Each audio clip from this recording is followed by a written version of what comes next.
Well, hello and good morning, ladies and gentlemen. I'm Silhouette number 1, and this is Silhouette number 2, otherwise known as Tony Lightfoot and Wade Cox. Welcome to the 2020 Malibu Open. Glad to have the pleasure of your company, and it should be a cracking event today. Starting off with the women's and men's slalom semifinals. Yeah, we saw some huge scores as we would expected with a perfect man-made lake and really good conditions. The wind came up a little bit during the men's qualifying as it got midday, and that proved to be a bit of a challenge for a few of the competitors. But all in all, wow, it took two at 41 off or 10.25 to make the cut in the men's, and a piece of 5 at 11.25 or 38 off to make the women's cut. So yeah, big scores. Yes, indeed, and the conditions out here absolutely perfect, absolutely ideal right now. 75 degrees out there, quite humid. That's something a lot of people who come into this site have commented extensively on, that it's a lot more humid than most places, even Florida or Georgia or even places like Louisiana that experience more than its fair share of humidity.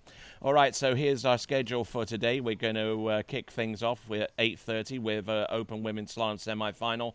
Then we'll carry on with the Open Men's Slalom semifinal.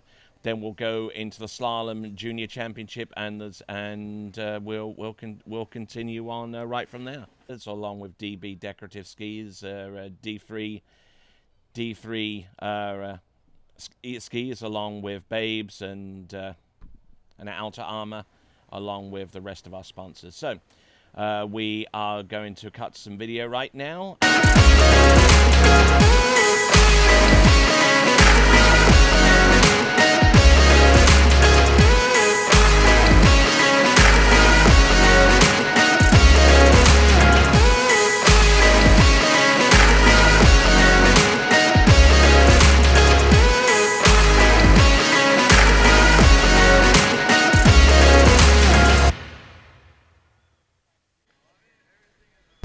All right, back with the Malibu Open 2020. We're still quite a few minutes away from starting our first event, and just to give you a quick promo: 50% off of all items at masterlineusa.com. Thanks a lot for those guys for providing the ropes for this tournament, and indeed that promo there. If you mention the coupon code Malibu09/2020. You will receive 15% off of your Masterline purchase this weekend at masterlineusa.com. All right, so looking pretty nice out there.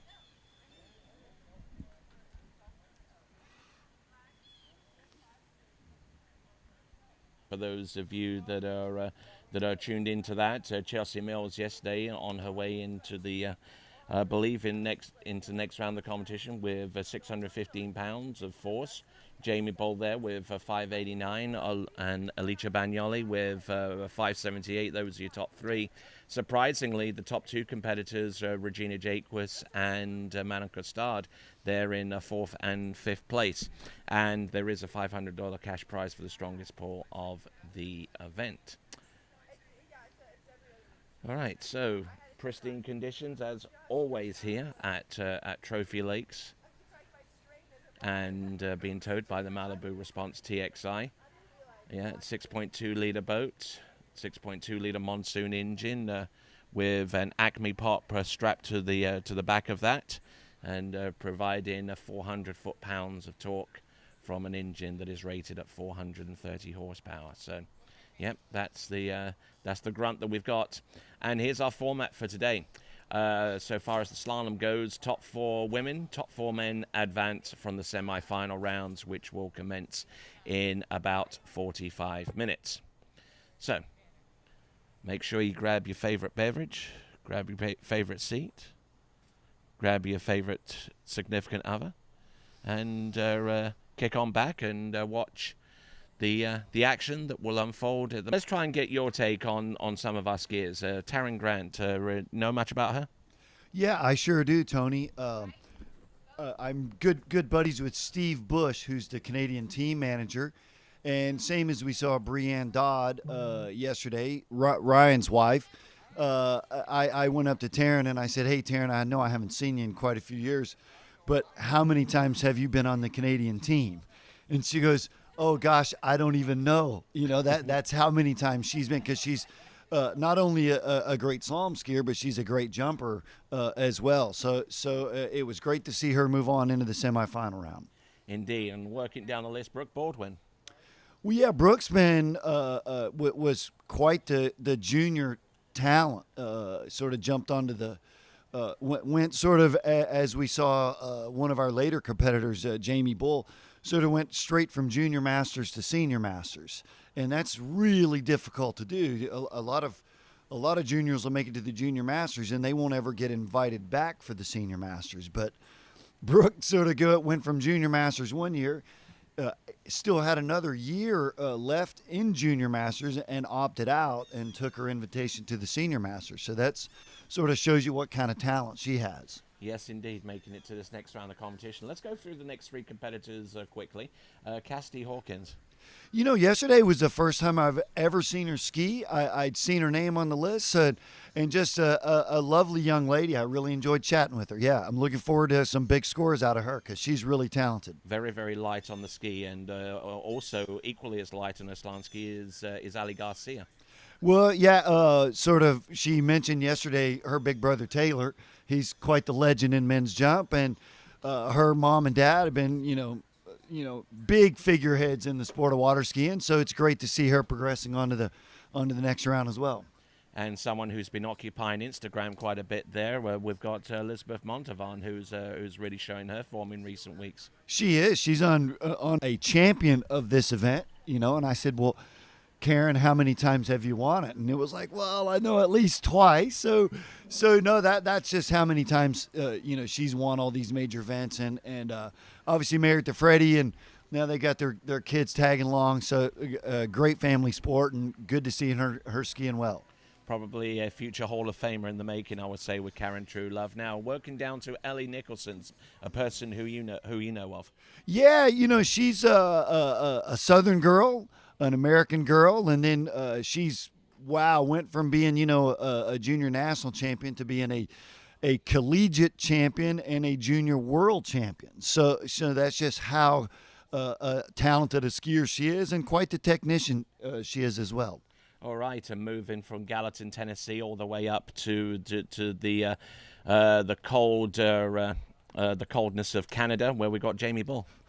Well, the Canadians, same as with your motherland country, you guys are tough in the cold and so not so nice conditions, and Jamie's already shown that, and besides being very athletic, she's becoming quite the technician as well. All right, and down to our final two, Manon Costard, the reigning world champion. Well, it's interesting. We got the lefty versus righty, matchup here, and Manon, world champ, Masters champ. She's really, really coming into her own as a professional, and pushing Regina, and we all, we've known how good Regina has been for so long. And now for Manon to push her like it is, it's really a fun battle to watch. And speaking about professionals, they don't get much better than Regina Jaquist. I mean, she has been absolutely on a tear and is the current defending champion like 4 times over. Yeah, the resume that she's got, needless to say, first ballot Hall of Famer. You could not vote her in. And besides that, she's just such a nice girl, and from a good family, so great to see her still so competitive. Yes, and I kind of suspect that if Regina ever decides that she doesn't want to continue professionally anymore, there'll be someone right next to her with a stopwatch counting down to the eligibility. I mean, Regina Jaquist, they might even just take out that role just for her and just allow her to go in straight away. Just like win the last tournament and elect her that night. Yeah, right? exactly. Just say, okay, go ahead. Go ahead. All right, then. So here's our format. Top 4 women, top 4 men from each of those events advance through to the next round of the competition. All right, this is indeed the Malibu Open. Brilliant sunshine behind me. And the Old Glory also flying directly behind me as well. There have been 1 or 2 comments about that, but we'll come back. We will return to the 2020 Malibu Open in just a few moments. Do not go away.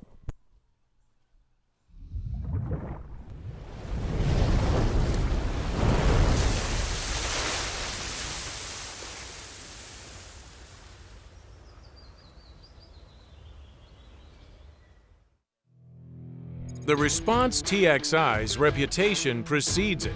There is a reason more professional skiers choose to ride behind the TXI. It's all about winning, and the TXI is a proven competition winner. The tournament-approved T-Cut Diamond Hull's 13 world records, stellar performance at the 2018 Pan American Championships, and many National Age Division records in 3 events are evident in its soft, barely there wakes and rock-solid tracking. Advanced rudder control, along with oversized tracking fins, give the driver ultimate command over the ski course and provide skiers with the perfect feel to make their best runs. Just ask Regina Jaquess, the #1 ranked skier in the world and 10-time world champion gold medalist, why she chooses to ski behind a Malibu Response TXI, and she will tell you the TXI is the tool that any skier needs to get to that next buoy, whether for a personal best, world record, or a competition win. Opt for either an open or closed bow and admire the TXI's finer details, like gunnel ski storage, soft grip flooring, and all new styling. The Malibu Open Edition includes a 7-inch touchscreen, zero-off GPS speed control, and billet aluminum accents. The latest and greatest advancement of the new TXI is the introduction of the Malibu Monsoon engines. The new engines provide the power, reliability, and advanced innovations such as the groundbreaking FIAD cooling system that will take the Response TXI to new heights of performance for competitive or recreational water sports. If you're looking for the best 3-event boat the world has to offer, look no further. Contact your local dealer and get on the water, or visit MalibuBoats.com to build your custom TXI today.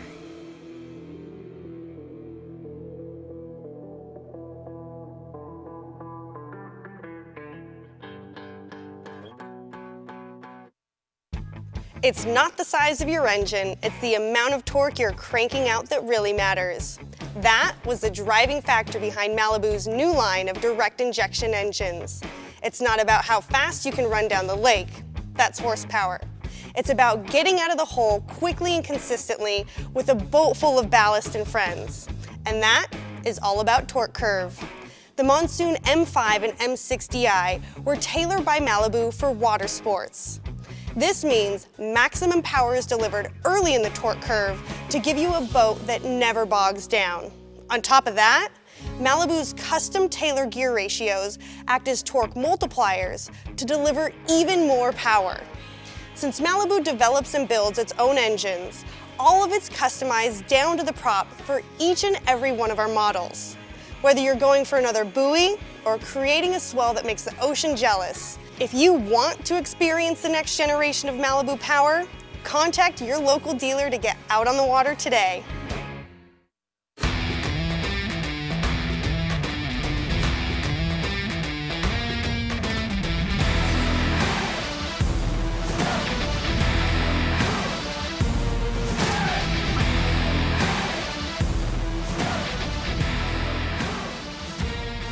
Welcome to the Crossover King, the all-new 2020 Wakesetter VTX from Malibu. There's a misnomer in the industry right now that all crossovers are created equal, and that could not be further from the truth. Unlike our competitors who've taken the same boat and simply decontented it to hit a value price, Malibu has done it differently. We're going to walk you through with an engineer and a skier of what makes us different. From hull design, layout, weight distribution, and all around just gives you a better boat on the water for a multi-sport discipline fun. Let's take a look at the heartbeat of this boat. So the Monsoon series of engines has now been completely brought in-house with direct inject technology featuring the M5 or the M6, depending on the power rating you want to go with, comes standard inside the VTX. It's going to offer you more fuel efficiency, a quieter ride, and a whole heck of a lot more torque to snap people up out of the hole. On each side of the storage area, you've got your subfloor ballasts. You got plug and play as an option, and we'll talk about the center and the forward tank completing that quad tank system momentarily. As we make our way to the back of the boat, you've got a non-skid material that makes it easy to stand or sit on, cup holders in the corners, an optional stereo remote control, the industry award-winning surf gate system. Underneath the swim step is the patented Wedge 3.0 that offers you even more downforce. And all new, as an option, is the flip down swim step that is again patented.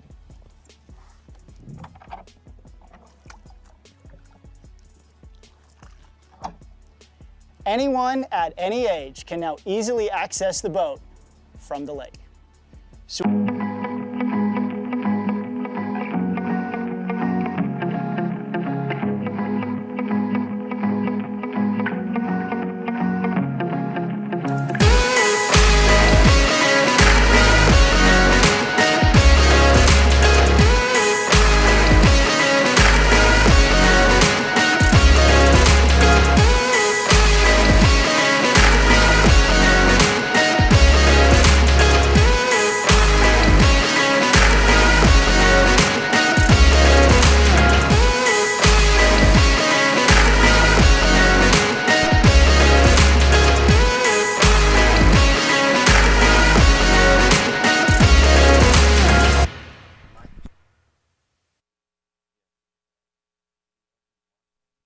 All right, and we are back, and this is the 2020 Malibu Open. We're still about 30 minutes away from starting the semi-final in the women's competition, but the one competition that's really intriguing after we get done with the women is the men's slalom competition, and we've got some great athletes there on the tap.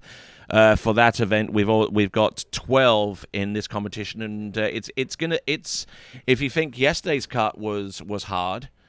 I mean, you had to ski, what was it, like more than, you had to ski 2 at 41 off or above to actually make it in. From these 12 skiers in the men's competition, we reduce it down to 4. It is going to be cutthroat out there, and I don't think 2 at 41 is going to do it. No, well, what we've seen happening over the last few years is just it's getting tighter and tighter. You know, so from 1st to 12th was one buoy. Yeah. You know, so that's sort of, and you know, we talked about it with one of my old buddies, Kyle Tate, yesterday. It's a far different setup when you're trying to make the cut than it is if you're just going out try to set a PB or set a world record, where it's, you know, more of a this huge win or loss, where when these guys are just simply trying to advance, man, it gets really tight, and where they're at that 2-3 at 41, now we're getting where the ropes, you know, way short of the buoy, even when we're at perpendicular. Alrighty, yeah, so yeah, it's definitely going to be a tough battle between our 12 skiers in the men's slalom semi-final, and also in the open women slalom semi-final, which will be our first event out there this morning. Just getting things prepared. You saw the boat make its run up and down. We're going to have our flag run in just a moment with Old Glory and the Star Spangled Banner, and yes, indeed, and I tell you what, when it comes to honor in America, I mean, there are very few places like Charleston, South Carolina, where so much history unraveled itself, not only from the time of the Revolutionary War, but also the Civil War as well, and even in the years ensuing from that point as well. So, a lot of great stuff happening. A lot of great stuff that has happened in this area, and there is our towboat, the Malibu Response TXI, And we're almost ready.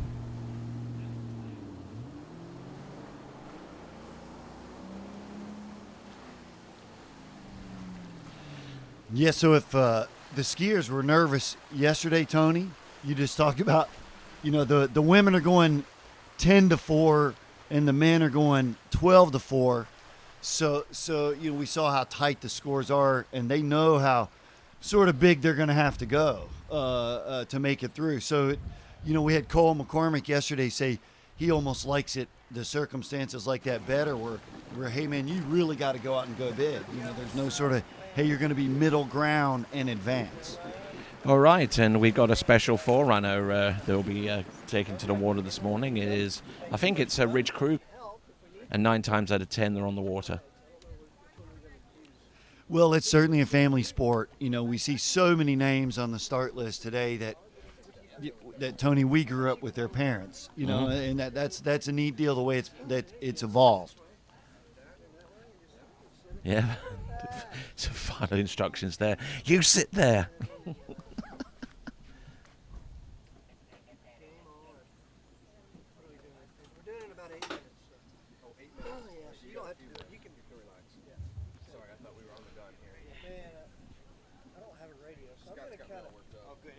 There's a radio right here. We can hear everything they say. Yeah, good. You'll sleep all right? Yeah, I had really weird dreams. Karen woke me up last night, or yesterday we woke up. She's like, I had 2 just weird dreams, like nightmares. Sorry to hear this, and I had them all night last night. I had like real realistic dreams when I was here. I mean, the first night I was here.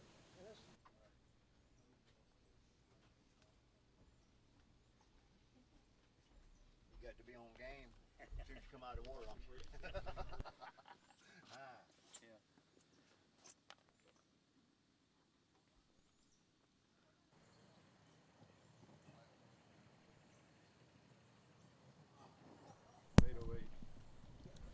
All right then, so here are our sponsors. Some great companies involved. Masterline, Radar, Eagle, Zero Off, along with Outer Armor, Babes, D3, DB Direct Decorative Skis, along with Acme Props, Good Skis, and of course there are our title sponsor, Malibu Boats, and those are our stats on the Zero Off settings, and not too much of a surprise to see that A2 is the most common Zero Off letter and number. Well, Tony, there's certainly some preference differential out there with quite a few of the juniors that I'm training. I'm seeing a lot of C1s and C2s as well, sort of getting away from that B2 being in the middle. But yeah, quite a few of the pros are sort of settled onto that A2 setting, and as a good portion of has up to 9 standard settings, and then when you add the plus to each one, then that becomes 18. So it's the choice is yours. How you want that boat to feel whenever you go out there and slalom.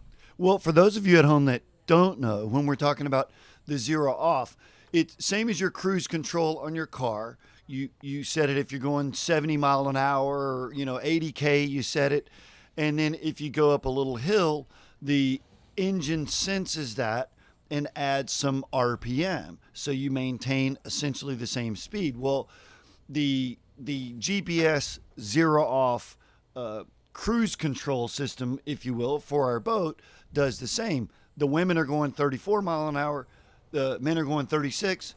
Boat does the engine itself does the work. The driver just simply does the steering. And I tell you what, it's our speed control system in this boat is, with its algorithms and its programming is, the cruise control systems in a vehicle come nowhere close to sophistication compared to ours. No, you're exactly right, Tony, because the biggest joke when we're, for those of us that ride in the boat a lot is that rare moment when you get 36 miles an hour is a 16:08, 16 seconds and 800ths through the course. every once in a while you'll get a 1609 or a 1607, and we're sort of amazed that we're, oh wow, we're 1/100th of a second off, and that's just how accurate and how good it is.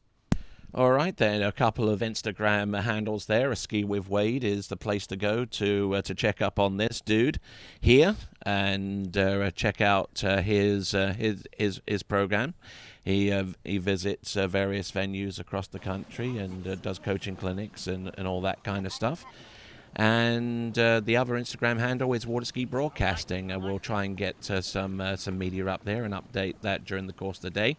And of course, this 2020 Malibu Open is powered by none other than the Response TXI from Malibu Boats.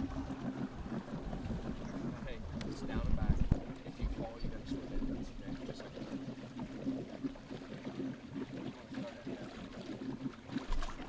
Is that your normal start to use this? Hey, go, just put it your normal start. Keep that off for now. They're gonna get knocked out. What's the double training set? That's how the it was.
Right, checking everything out, checking all systems go.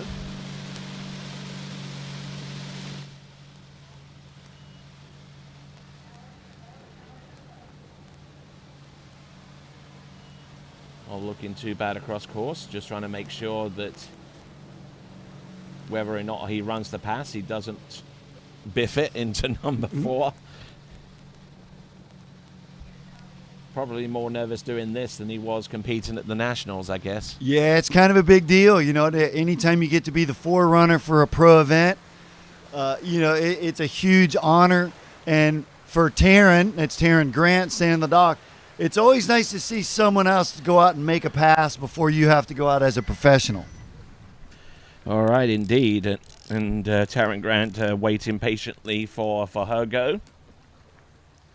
And then the list after her consists of Brooke Baldwin, Cassidy Hawkins, Ali Garcia, Elizabeth Montavon, Karen Truelove, Ellie Nicholson, Jamie Ball, Manon Costard, and Regina Jaquist. 10 skiers on this list, reducing to 4 for the head-to-head finals.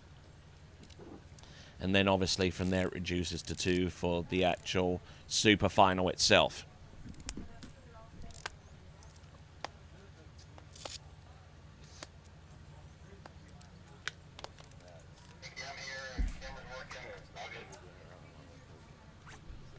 Out there, he's still giving it his best. He's all over the place, but I tell you what, he has a strong onside turn. There you go. Okay, the gates, buddy. He was going for 7 ball, Tony. Yeah. There you go. Nicely done. All right, it's Dash Kruger.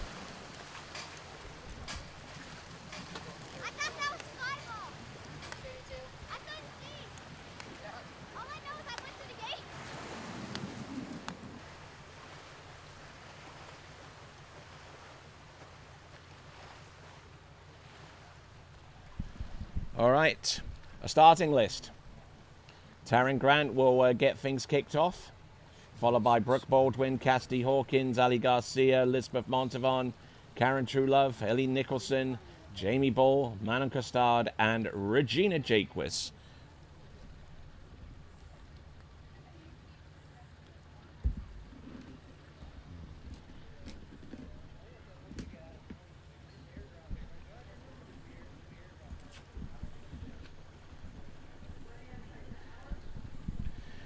All right, the one major thing to add to this women's slalom semi-final is the fact that the starting line length is 1 length shorter. It is going to be 32 off start.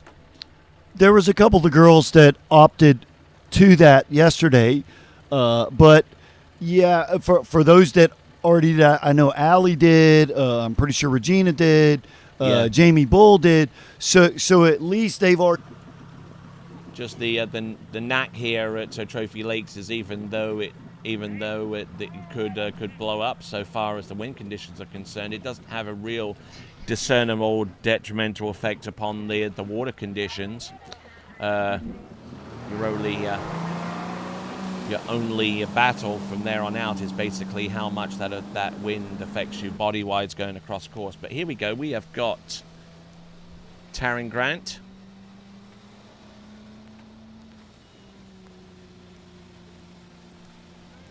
.32 off start. Let's see what she has.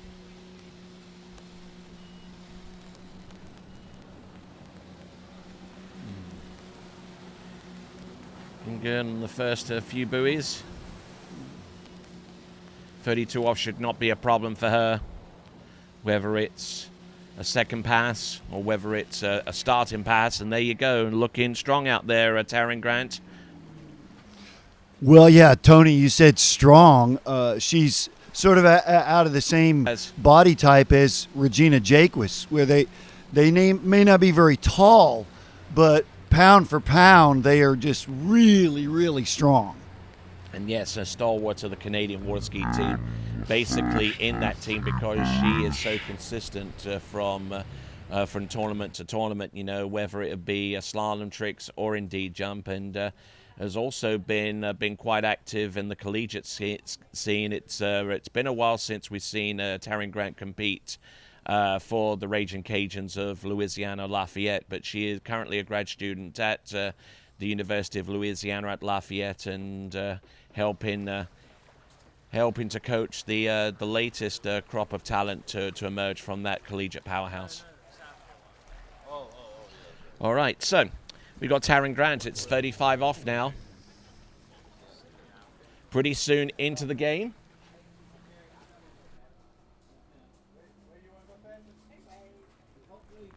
Here we go. Boat speed is at 50. Like it a lot.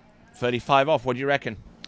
Well, what we're going to see here, Tony, is she's doing a one-handed gait, which only a few of the skiers do. This became a quite a popular move, sort of late 90s, early into the 2000s, where there was a much larger portion of the men's and women's field that would be doing a one-hand gait. So it's sort of converted back to the traditional two-hand gait, but she's made very good use of that gait. And we're going to see by ball 4, which is coming up right now, we're going to see her little safety check. Sort of right there. Just so I'll define that when I say safety check. We'll see it again here at 5. Where they're so good and have so much time in the course that they can make a turn slower than the prior turn just in order to finish the turn with the handle in their hand. All right, so employing that contemporary technique to stay on track. But now 38 off, different kettle of fish here. Line shorter than the width of the course. Let's see what she can do. Ooh, and pops the handle on number 1, and her chances of advancing from this round have taken a severe hit there. Yeah, that's a bit of a bummer. I know she certainly had more in the tank, if you will. We're seeing the replay there. It looks like she had really light load. She maybe could have had just a bit more space there at 1, and her eyesight or her eye line might have given her that, impression that she hit the panic button harder than she needed to. All right then, and the score resulting from that is half a buoy at 38 off, half a buoy at 11.25 meters. That is the score for Taryn Grant. And looking at the dock, our second skier about to take to the water, it is going to be Brooke Baldwin. Fun, Chris Rossi, one of my buddies. We used to enjoy this later in our career, to go out early in a semifinal or a final round and be able to put up a big score without the pressure of waiting around and seeing a whole bunch of the field put up large scores. Talking about pressure, there you go. The poll data from Taryn Grant, brought to you courtesy of Masterline. 527 pounds, 3.7 to 1 ratio against her weight, and skied with A2 as the 0 off letter and number for that particular effort. So Brooke Baldwin it is. Comes to us out of Central Florida, and we'll see what we shall see. It is going to be a 32 off start for her.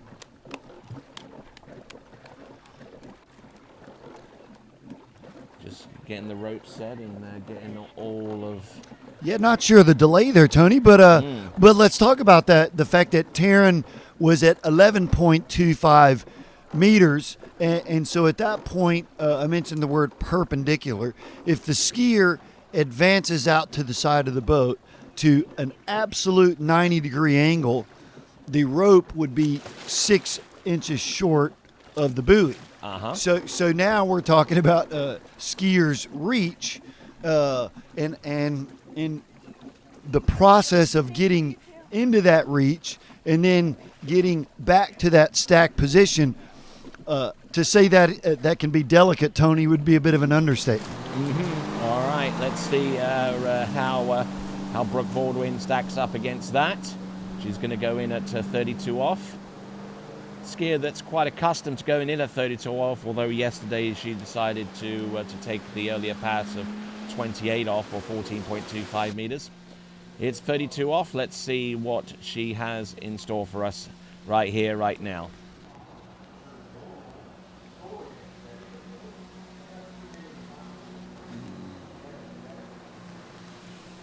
Good smooth effort so far.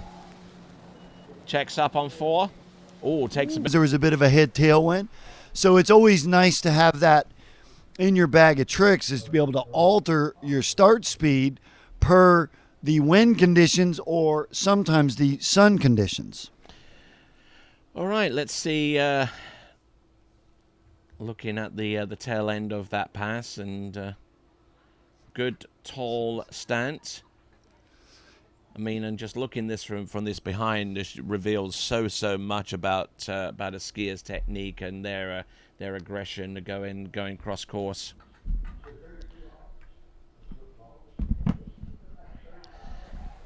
And there, so that's Brooke Baldwin. There on the starting dock is Cassidy Hawkins. Again, some last pieces of advice from her coach. That is Martine Coleman. Equal to the task. Well, Tony, on her 32 gate, she had a little bit too much speed on the gate turn in. I think she managed it much better here at 35. And you can see she's backside there, but she fell a little bit on her heels there at 2. Out of 1. And you can see the tip rise there at 2.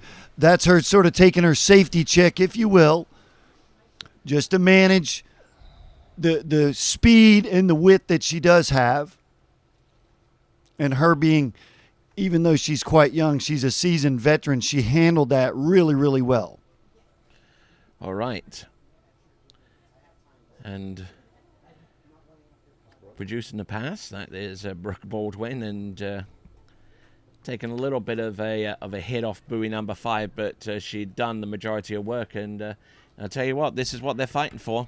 Not only, yeah, that's a great piece of art, isn't it? Yeah, indeed. Brought to us courtesy of DB Decorative Skis.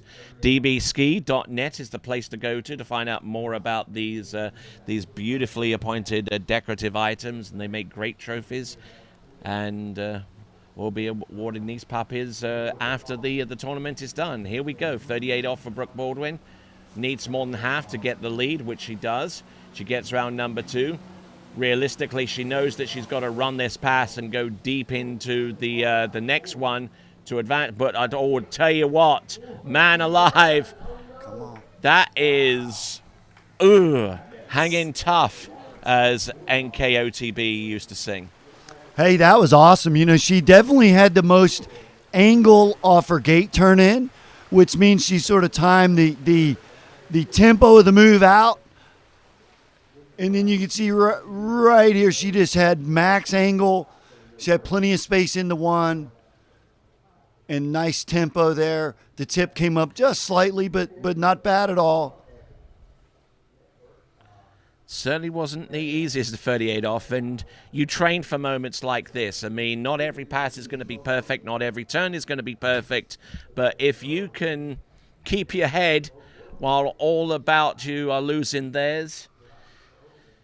Yeah, complete stop and go action there, Tony, at 4. But if you saw how much angle she had out of 3, and she had quite a bit of space in the 4, that's actually what allowed her to do that. You know, it's not what she would draw up to say, hey, this is what I want to do.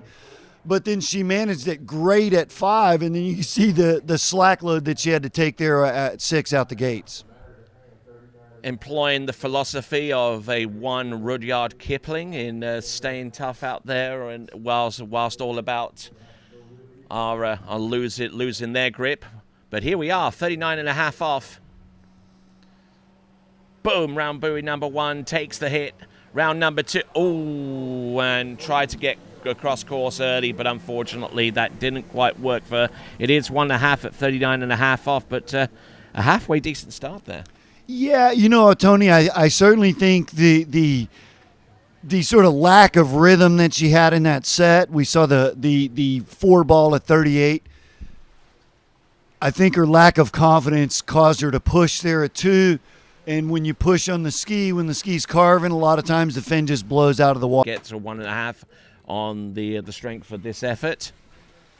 And we'll see how that stacks up against the remainder of the field. I mean, it took these ladies to get about more than a third of the way down the field at 38 off yesterday to make it into this section of the competition. Actually, 2/3 the way into 11.25 meters to make it into this competition. Next competitor up, Cassidy Hawkins. Let's see what she conjures up. Well, exactly, Tony. We had Elizabeth run 38 with no continuation. Karen ran 38, 0 at 39. Allie ran 1 at 39. So Brooke's score at this point would be top 4 worthy based on yesterday's first round. So it's going to be interesting to see, with that score already being posted, the way these next 8 girls are going to respond. All right, here we go. This now is Cassidy Hawkins. Well, maybe the same as Brooke. We saw a little nervousness in this pass, Tony. But what we saw already on her gate turn in was how stacked she was, how aligned she was. And as I mentioned yesterday, was the first time I've seen her ski. And, yeah, quite good on her ski. And so, a lefty. Actually, a right foot forward skier, I do beg your pardon, which means that her 2-4-6 side turn's going to be better for her to drop the hammer on. But her neutral side turn's not looking too bad, trying to stay neutral and just trying to direct her feet a little bit. Oh, really, really nice. Yeah, you could see there from that great camera angle the amount of counter rotation she had out on her heel side, and the way she just rode the ski the way the ski designer would have them do, just allow the ski to do the work coming back in, and then you end up in that stacked, aligned position. All right, now here comes that towboat, the Malibu Response, and I mean a very, very lightweight skier able to swing from one side of the course to the next, and that certainly has its advantages. Well, I was just thinking that same thing, Tony. Compared to some of the heavyweight guys that I coach, just watch how light she is on the handle and the ski. She gets a lot of angle there, that little bit of a safety check that we talked about. Little narrow a two, but that's a home run of a two ball. And then she used it really, really. She got better and better as she went. 3, 4, 5, and 6. It was almost like she was on rails just riding the ski. Yep, standing up nice and early for number 5, realizing that at this point that she doesn't really have to work significantly harder than what she was doing at that point, and just cruise the last third of the course, and there you go. That's 6 buoys right there for Cassidy Hawkins. Now Cassidy Hawkins has been training a little bit over at Bennett's Water Ski School in Zachary, Louisiana, and has been excelling quite well there. Let's see if she can employ some of the lessons that she has learnt into this effort at 38 off. Round number 1 and number 2. Now this is she's gonna have to fight this one, and unfortunately it comes to an end there with 2 1/2 at 38 off. Cassidy Hawkins, what do you going to take a look at the instant replay and anymore, and I was afraid that was too big of a safety check for her to overcome that pass, and it turned out to be. All right. That's big time for her to get to make it into this semifinal field and stand on the dock with the pros. That's fun. Indeed. Cassidy Hawkins currently in second spot right now behind Brooke Baldwin, who scored 1.5 at 39.5 off. And from this 10-skier field, we only send 4 through to the head-to-head finals, and then after that, the field reduces to 2 for the super final. And a skier that's been grown in stature, Ali Garcia, up there on the dock, and these statistics brought to you by Masterline. 534 pounds of force, equivalent to 4.3 to 1 ratio, and standing there 5'8", 123 with a 0 off of B2. So think about those numbers, and if you go to your local gym and you try to leg press 4 times your body weight, you're going to be really, really sore for a couple days if you can do it. And these athletes are so fit that they do this time and Forward and trying to establish a good stack position off the gate shot,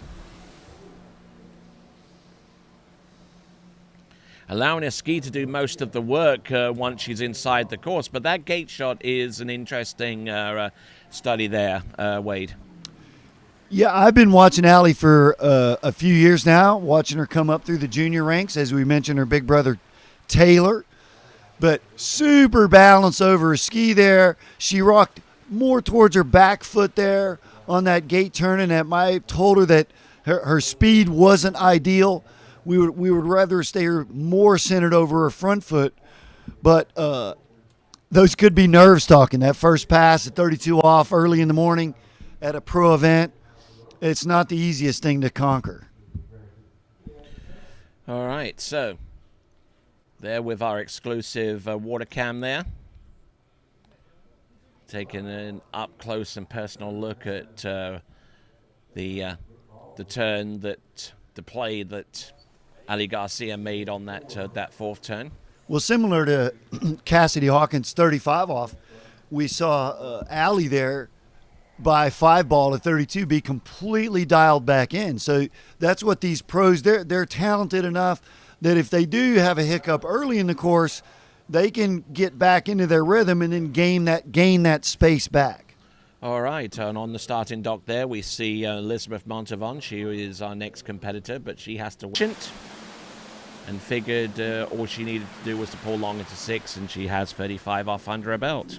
Well, for those of you at home watching, you might not have noticed, but the light was a bit flat on her tailwind 32 gate. Then she comes around the island for a headwind 35, back into the morning sun glare. So it takes sometimes your eyes a little bit longer to adapt to that change. And maybe after the gates when she came out, she pointed up to her eye. Maybe she had something in her eye, but she could have been referring to, wow, that was some sun glare versus the flat light 32 off. All right, now 35 off. A little hop, skip, and a jump at the end, and 38 off is going to be the next pass she will attempt. Only one person so far has cleared through 38 off, and that is Brooke Baldwin. And she had to fight to run through 38 off, if you recall, a few minutes prior. And there is the lead score, 1.5 at 10.75 meters. That is courtesy of Brooke Baldwin. Let's have a look and see what we've got. 38 off. Good, powerful gate shot into buoy number 1. Handle up a little bit high. She stays down after. Oh, and wow. Few of these skiers that went in. Posted that really big score, which may turn out to make it, that 1.5 at 39. We've got, 7 skiers left, and we can see Allie's disappointment. Bit of a tailwind has kicked up now. So you have the sun behind you and the wind behind you on that 38 off pass. So 1.5 at 38 off. There we go. The stats there for Ali Garcia, 463. 3.3 to 1 ratio against her weight, and those stats being brought to you by Masterline. There's your top 4 at the moment. We've barely scratched the surface so far as our field of slalom skiers are concerned. Baldwin in the lead ahead of Hawkins, Garcia, and Grant.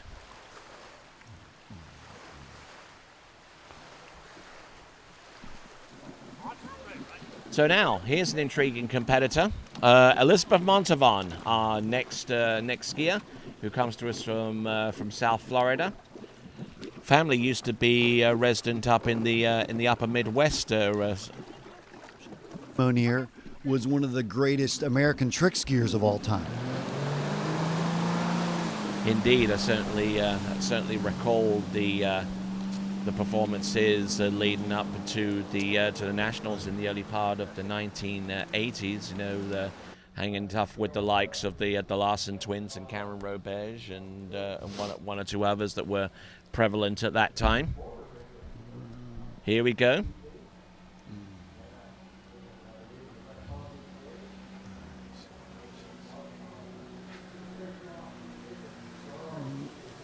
So, Elizabeth Montavon, who 12 months ago had a real nightmare of a set last year, actually fell on this pass, and but 12 months on, her confidence has grown. She excelled over at the Hilltop Pro-Am a couple of weeks ago, and looking to extend that confidence here at Trophy. She definitely had the best opening pass, Tony. She was backside out of 1, plenty of space out to 2. And she trains at Okeechobee Park in West Palm Beach. So I really figured that the skier on the water getting ready is Ali Nicholson. Ooh, look at that off buoy number 1.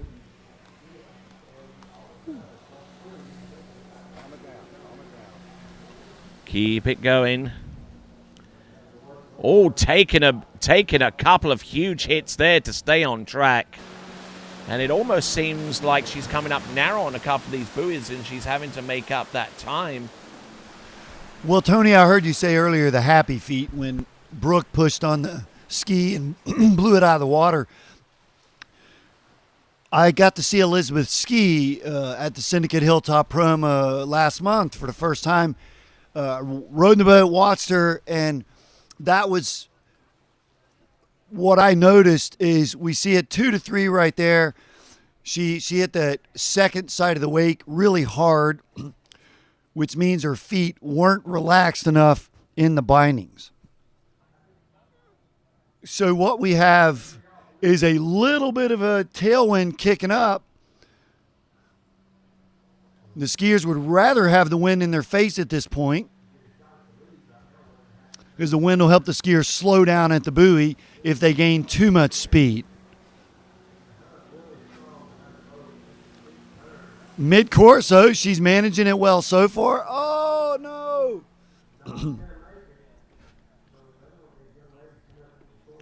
And unfortunately, another skier that's come up short at the 38 off. However, we're almost getting to the point where we're projecting who's going to make it through to the next round of the competition. We're not quite at that point yet, but a score of 4 at 38 off, not the score that Elizabeth was wanting.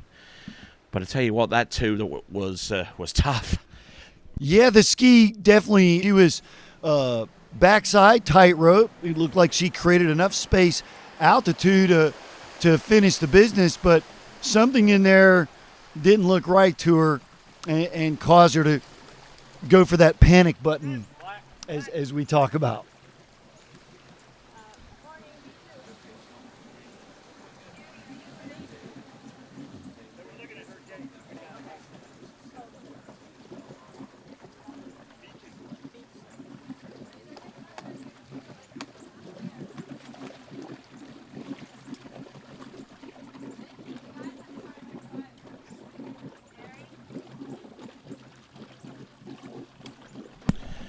So Elizabeth Montavon, her score, actually, we've got a gate review for her on a previous pass of 12 meters, so we've got that going on.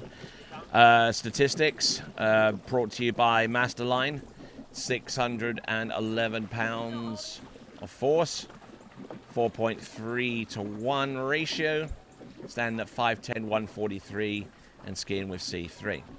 All right, then. So we've got Karen Truelove. I think we're going to proceed on with her, even though we still have a gate review being processed for Elizabeth Montavon. And I tell you what, in this type of situation,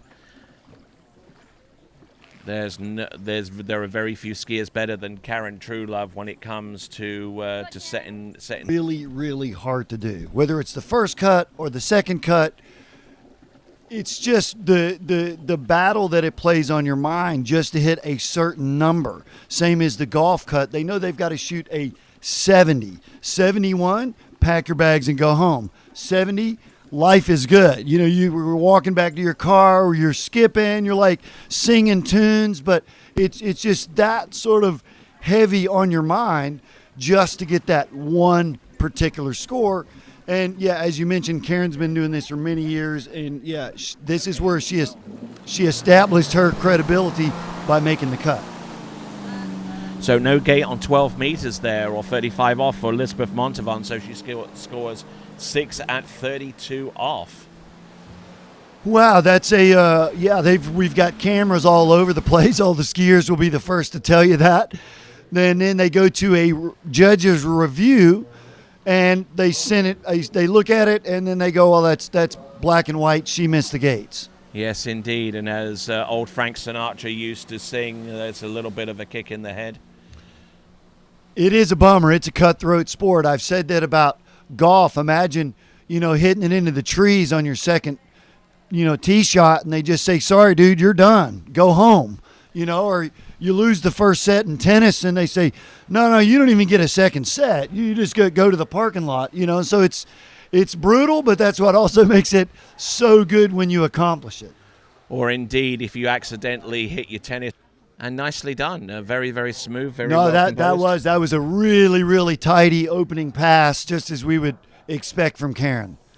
Tightrope at 1, tip down. Tightrope at 2, tip of the ski down. Body moving forward into that stack position, allowing the ski and the ZO to do their things. All right, here we go. We've got Ellie Nicholson standing by dockside.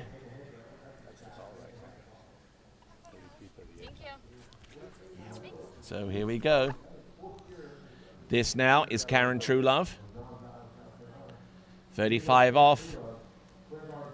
Oh, handle up high. Skiing against the sun. Yes, indeed. And if you can permit me another musical reference, she was almost blinded by the light, Manfred Mann. Well, for those of you at home watching, you're going to see how much her tip came up at the backside of ball 1, but she didn't hit the panic button. She realized, hey, it's 35 off. I got a little headwind as my advantage. Look at that. Hands came all the way into center chest, taking up the slack, but she had the patience and the presence to allow her forward momentum to go forward enough for her to engage her stack positions, quickly release the hands, as all the pros do, and then she got her speed out to 2. By the time she turned at 2, she knew she was back in the pass, and then she managed 3 to 6. No worries.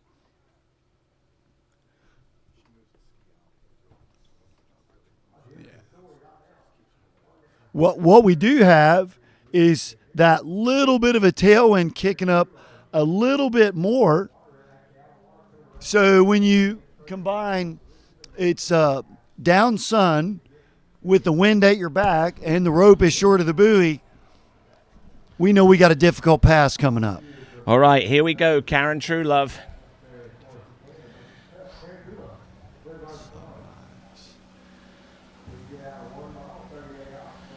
There you go. Oh, that's 3. Oh, an inside 4. So 3 at 38 it's going to be. Hey. Wow. That is a score that we didn't expect from Karen. I mean, she got the start that she wanted, but what that does is that puts Brooke, what we call on the bubble, with her 1.5 at 39, because we have exactly 4 competitors left, and we have 4 spots in the semifinals. So Brooke spot of 1.5 at 39, as we thought, is still the mark. Yes, indeed. And if any of our remaining 4 skiers scores less than 1.5 at an opt-up involved, from 32 through to 38, given where the wind is blowing and where the sun is shining from. Let's have a look and see what Ali Nicholson can do. 32 off with the opener.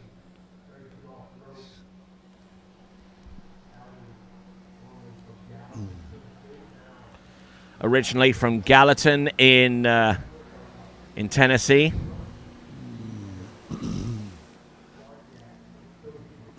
Nice. Allowing the ski to rotate round, and then she just gives it. There you go. Well, I think what we're going to see, Tony, when she turns in on her gate, she's only at 32 off, but at this point she has the most angle of anyone in the field besides Brooke. See how much the tip went underneath the rope, how low the ski was to the water. Very little movement in the tip of the ski there. In fact, you could say it did not move up or down one bit. It just simply moved back in like it was on a rail. And when the skier is in the right position and they're able to ride the ski through, they're expecting that result from the ski. And don't forget, line control becomes hugely critical, because that opening pass, I believe, was the tailwind, and the last thing you need is for that line to go slack on you as the ski comes round, because that ski could actually make contact with the line and ride over it, and it's game over. Well, you mentioned the opt-up feature.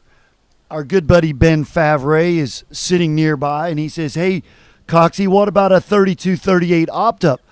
Which Ben and I did that a lot during our careers, but I think for the ladies, it's not normally in their wheelhouse to opt up. I think a lot of them, Natalie Hamrick used to do it back in the day, would be a 35 off start, which some of the competitors on the men's side will do that as well. Oh, look at this. Nice and early, but a little narrow on number 3. Even narrow into number 4.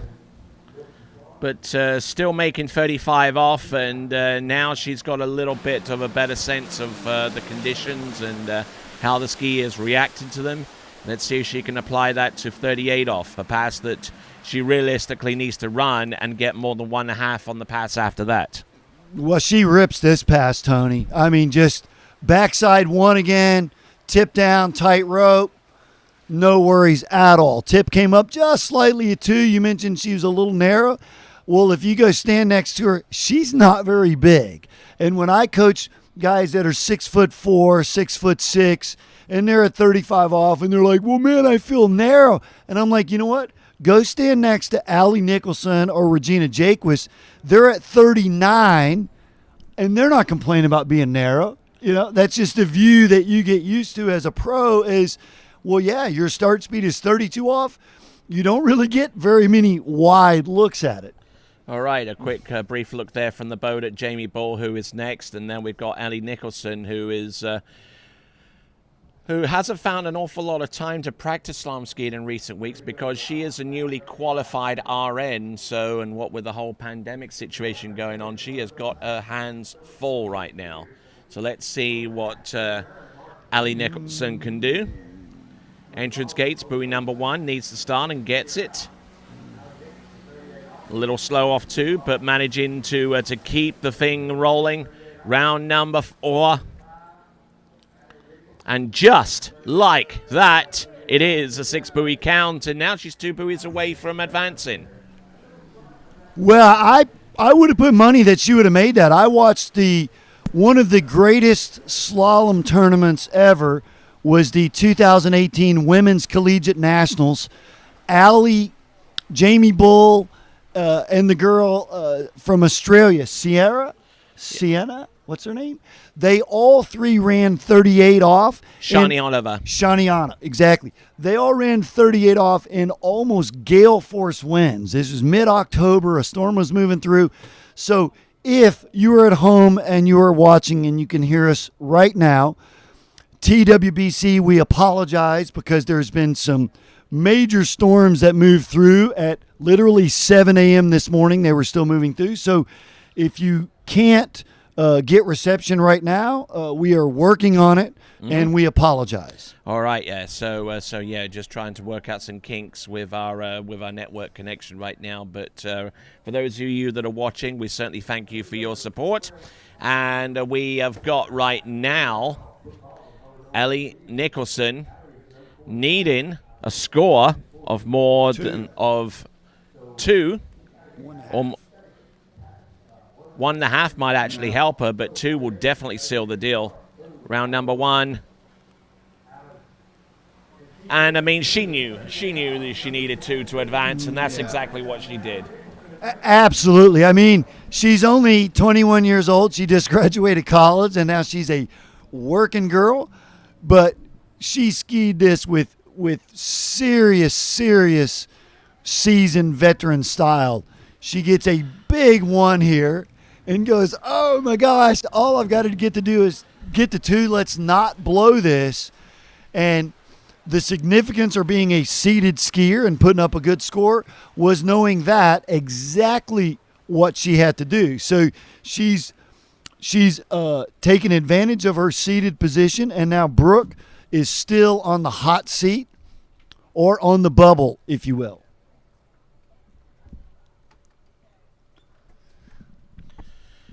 You can see the ski there get a little bit sketchy off that second wake. She was going really hard, pulling long, old school, if you will, to guarantee her to get outside 2, which normally she wouldn't have done that. She would have come up and let the ski arc out sooner, but knowing that she was just simply going to get outside 2, she goes for the big, hard 1, and mission accomplished. On to the next round. All right, then. So now the cut score has been reduced. Actually, it's still very much in play. Ali Nicholson is through to next round of the competition, so the cut score is still intact. 1.5 of 39.5 off is the score to beat in order to advance, and that is courtesy of Brooke Baldwin. 1.5 at 39 will do it. Let's see if Jamie Ball is equal to that task.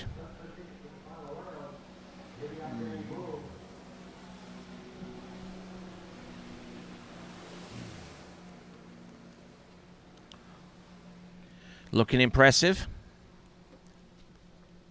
Really impressive, Tony. Really impressive. We watched her take her first pro title at the Syndicate Pro-Am last month. She ran her first 39 off, or 10.75 meters. And maybe we've seen, again, the best opening pass of the competition. You see how level her tip of the ski was to the water at the backside of 1. Same again there at 2. Just really efficient. We saw something at the Hilltop Pro-Am, Tony, with the load gauge. She had at a 35 off in one of the mid rounds. She pulled exactly the same amount of kilograms, 3 buoys in a row. I mean, exactly the same. So that means she is in exactly the same spot on the ski and the exact same amount of load 3 times in a row. I mean, it's almost like a machine. She is a machine. All right, so in terms of rope tension, and this is based upon readings that we're getting from the first round and the round that we're going through right now. Elizabeth Montavon currently in the lead in this round with 6.11. Jamie Ball from the last round, 5.89. But let's see how things shape up. We've got 2 more skiers to go after Jamie Ball, but here she is right now. This is 35 off. It's not looking too bad, and just skiing to a certain point and then driving. Turn, set, go. Turn, set, go. Tony, you nailed it. That's it. The ski wants you to allow it to do its function, which is to carve and grip, and then once it carves into that stack position, now we've got to do the resistance against the load of the boat. And along with Brooke, we've seen Allie and now Jamie. This is in their normal wheelhouse, a 32 off start with a tailwind to get their 4th pass back into the wind on the 39. So I think this is a comfort level for these skiers. And same as we saw with Allie, I would put money on Jamie advancing through this 38. All right, so there she is. That is Jamie Bull looking at the tail end of this pass and taking a bit of a hit there with the upper part of her body, her shoulders especially, but still looking to angle that ski and actually gaining angle off the buoy through the wakes, and that is a testament to her confidence on that slalom ski. You could see that, hey, Tony? Yeah, off the ball 5. You could see the ski gaining angle as she went into the whitewash. All right, here we go. This is 38 off, 11.25 meters. Critical that she runs this pass. Oh, my word. And down at half a buoy at 38 off, and that means that Brooke Baldwin advances with a score of 1.5 at 39. Yes, exactly, Tony. We're going to be... we know Jamie's going to be really disappointed. Something there in her sight line or in her feel wasn't right, because she pushed on the ski a lot more than she normally would. I've watched her ski. I watched her big brother Jared ski since he was young, and it was certainly out of her comfort zone something, because, yeah, we saw the tail release really early there. And now we've actually seen that cut line go down, which is kind of a bummer for me, because I'm not skiing, so I want to see the best competition. I want the cut line to be really, really high. And there is your cut line right now. In third place, Karen Truelove. Now, Karen, I'm sure she got off the water, walked towards a trailer or a camper, and just tried to calm down. Now she's poking her head out the window and wondering if there is an opportunity there for Karen Truelove to advance through to the next round of the competition. Well, and it really brings back into that question the fact that Elizabeth had a score of, I think, 4 at 38, so she would be in the in the next round right now. So you know, some head scratching going on, and now all of a sudden, yeah, Karen going, wow, all of a sudden, and what it brings Karen is maybe into a runoff situation. If Madonna Regina happen to have a bobble 1 or 2 ball 38, they can just safety check run 3, go right back in a runoff. All right, indeed, and wouldn't that be an exciting prospect? But I'm sure that between Manon Costard and Regina Jaquist, I don't think that they're going to leave that to chance if the opportunity presents itself. Well, I certainly didn't think we'd see Jamie Bull blow the tail at 1 ball 38 either, you know. So one of those things that, as they say, that's why they play the game, right? You know.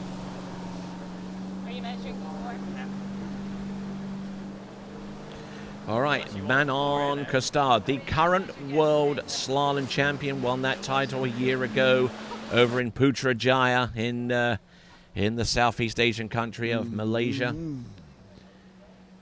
In conditions not particularly conducive to slalom skiing, but proving that she's adaptable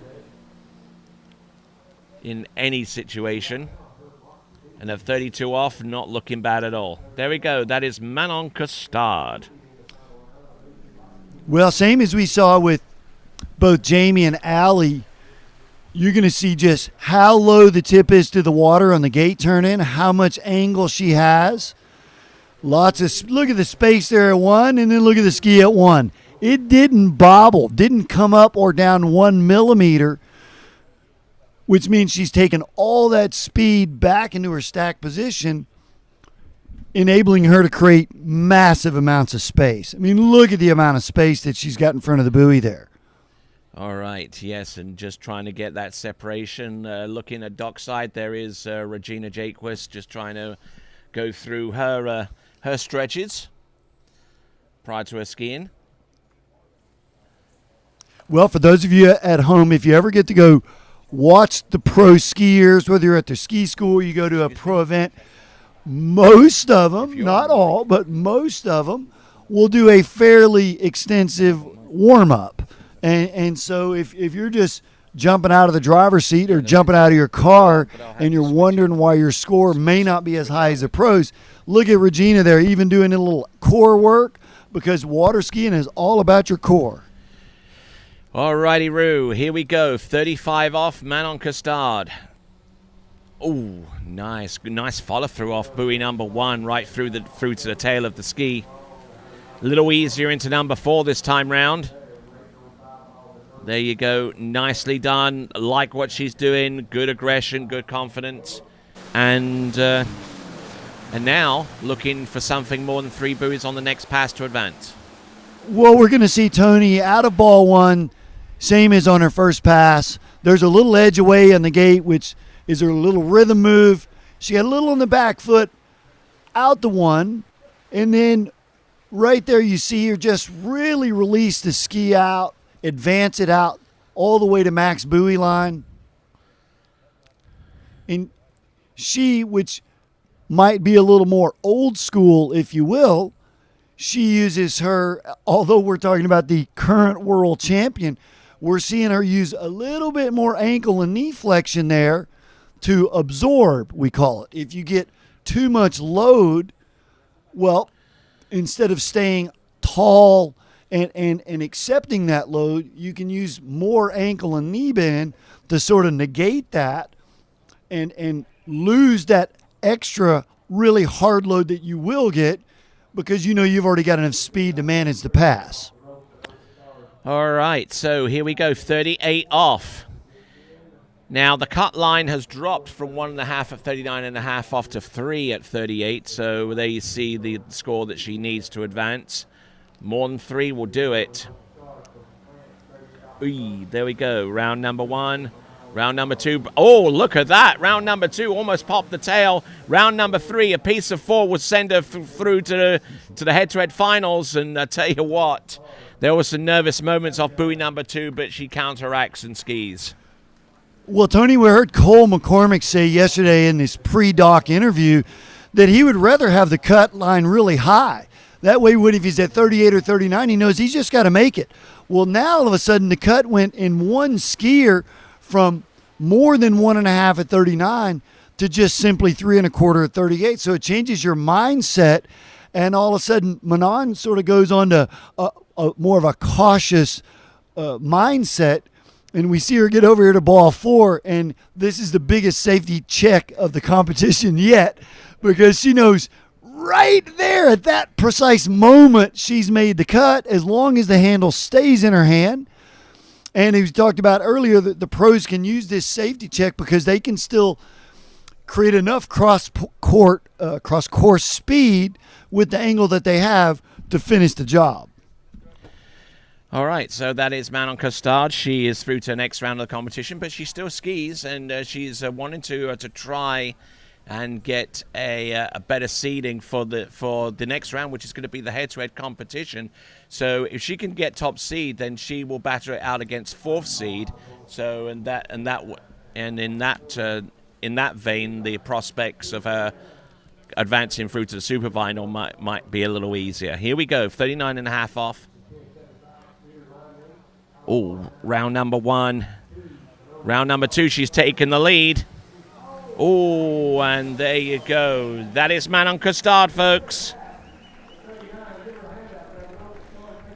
Well, Tony, we saw her get really deep at 1, and I'd already mentioned the knee bend. She over-absorbed out of 1, cost her a lot of speed. She might have been a bit on her back foot going out to 1, and then you could see a little bit on her back foot out of 1. Wow, is she aggressive? Yes, she is that, though. She is extremely aggressive. She had a headwind 39, so yeah, I know she was wanting to have a look at 41 at least once before the next round of a competition, but she advances through as a seasoned veteran would, as our world champion would. All right, then. So at this point in the proceedings, we're 2.5 at 39.5 off. Manon Costard is currently in the lead. And but we have to wait until the last skier goes to find out what our pairings are going to be. It will be first against 4th, second against 3rd, and to determine those pairings and to see who makes it through as the very last skier through to the women's slalom head-to-head, it's going to be Regina Jaquist. Well, again, we apologize for those of you at home watching if you've had trouble with your signal. We had massive storms come through here. We talked about the humidity. Well, it's really humid now. The storms came through about 7 a.m. and knocked out our power, our speakers, sort of everything. So I think we are back up and live, and we've got our signal fixed. So thank you for your patience. All right, here we go. 32 off start for Regina Jaquist now.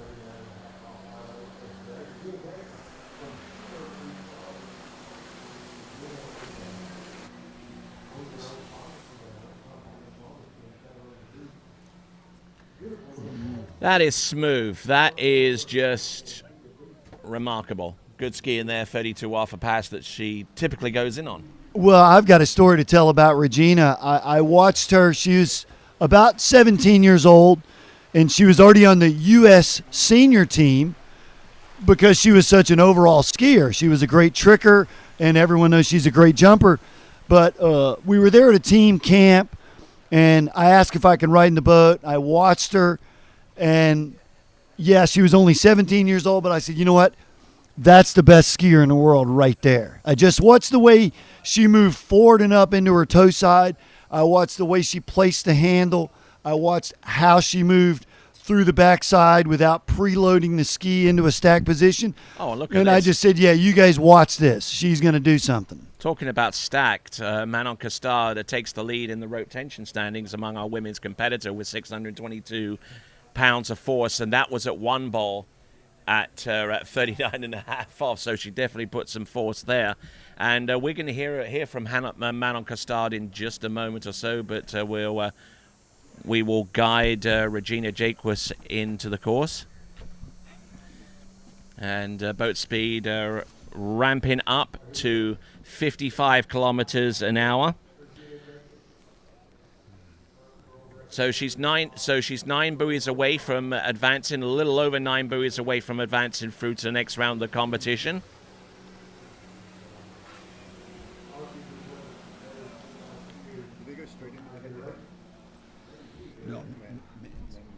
All right, good skiing there from Regina Jaquist. We'll take a look at her again.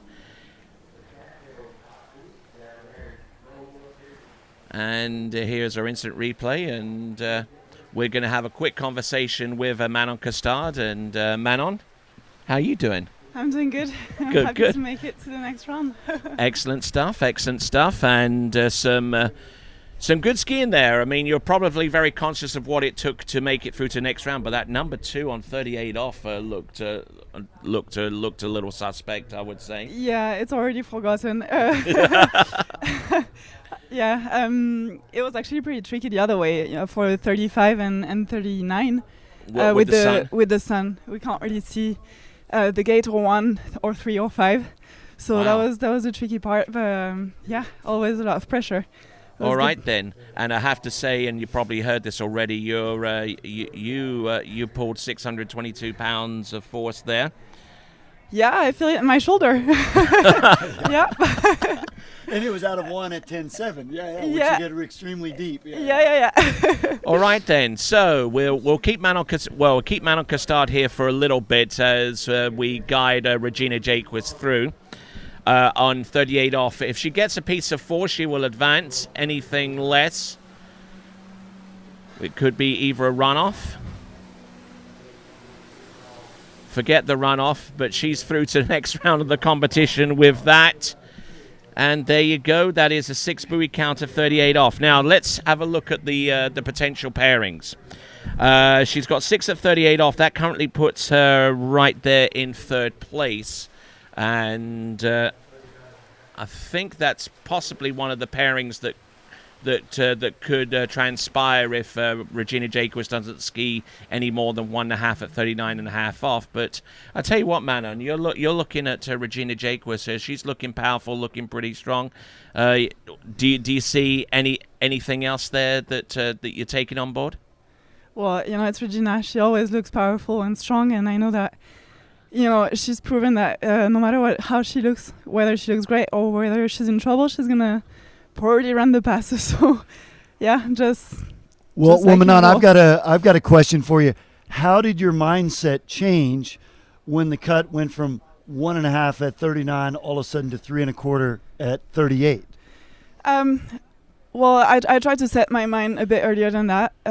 So I was in my thing anyways. It's obviously taking away some pressure, but it didn't really change my mindset extremely. I was just in my set, trying to do the best and do what I can do. But it's different though, right? Because, hey, at like 2 at 10.7, it's like, oh yeah, then all of a sudden, makes your 11 start a little more shaky, right? Yeah, for sure. You can breathe a little better.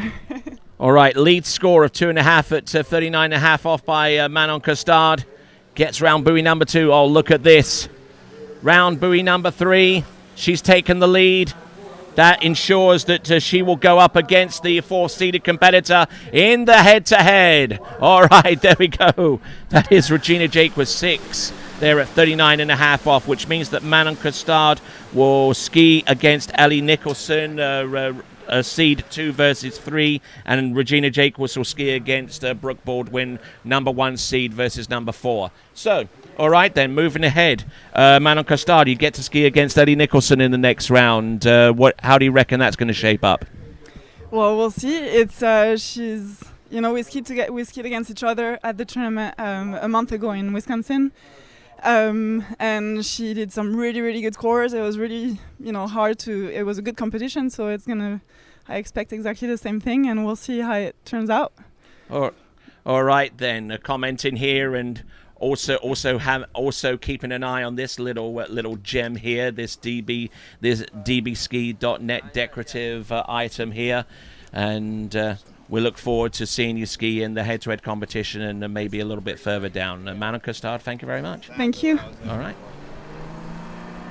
I thought the one was going to switch the direction again, so I was like, still down. Have to take the tail. But no, they just made it start 35.